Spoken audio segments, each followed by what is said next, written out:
Chers professeurs, mesdames, messieurs, chers participants, chers auditeurs, c'est à la fois un honneur de m'exprimer dans le cadre de ce colloque organisé par le Collège de France et un grand plaisir.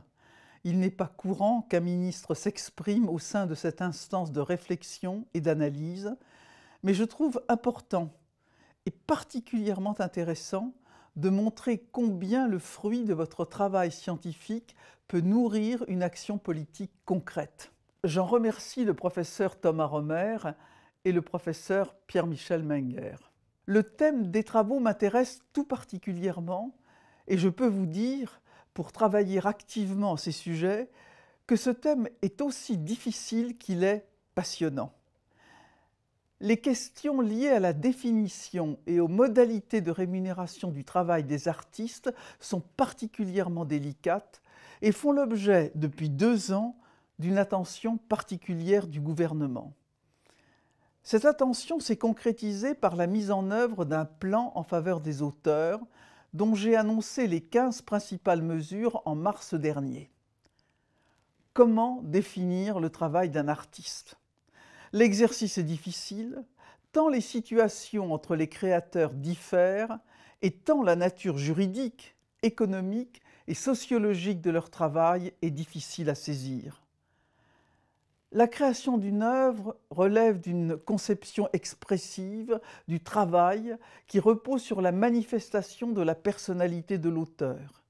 C'est la condition sine qua non de sa protection par le Code de la propriété intellectuelle.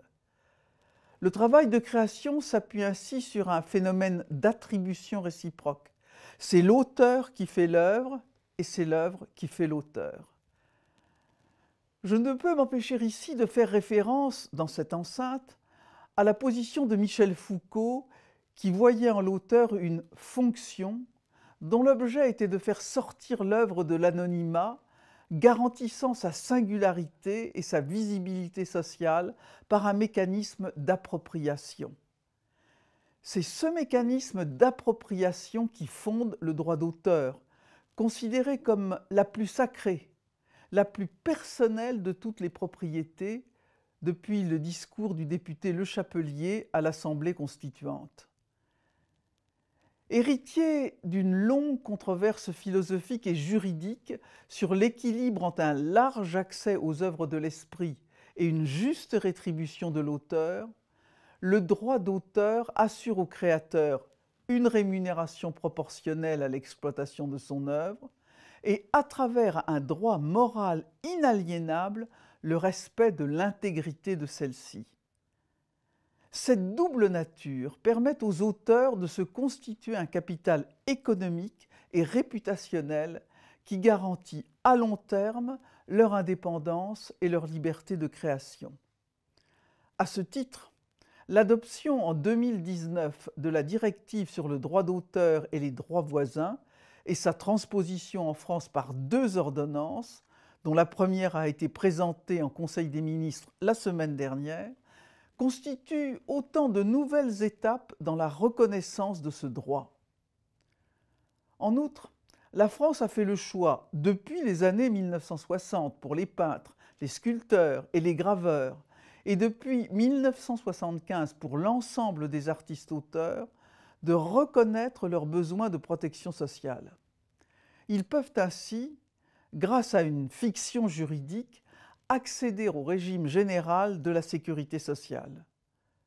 Il s'agit d'une double assimilation, protectrice pour les créateurs, l'assimilation des artistes-auteurs par nature indépendants à des salariés, l'assimilation des diffuseurs de leurs œuvres à des employeurs, ce qu'ils ne sont juridiquement pas.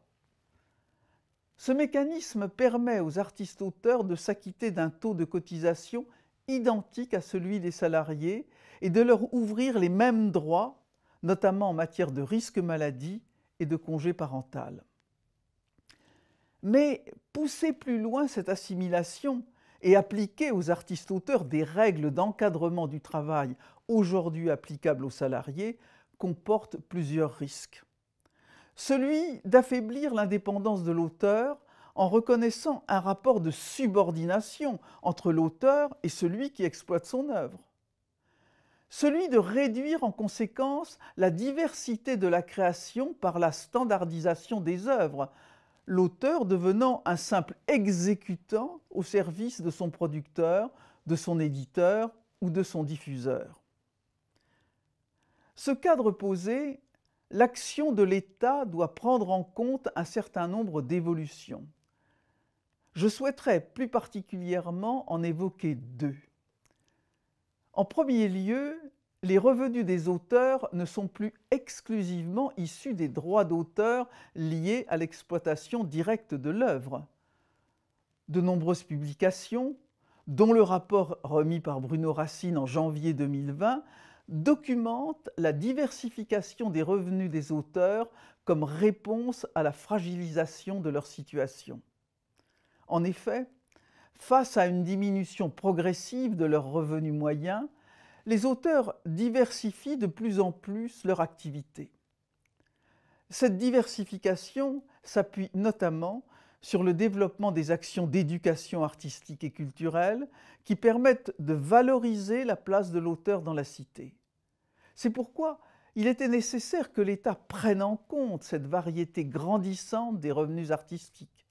C'est tout l'objet du décret d'août 2020 qui élargit le périmètre des revenus entrant dans le régime.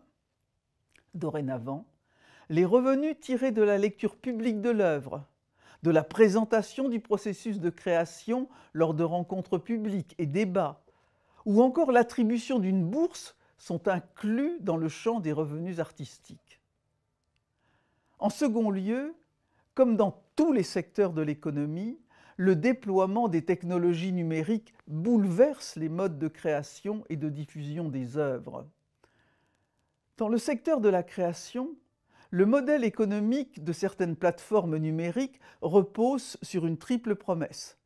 D'une part, la promesse de créer un lien direct entre l'auteur et son auditoire, sans passer par un intermédiaire, qu'il s'agisse par exemple d'un producteur ou d'un éditeur.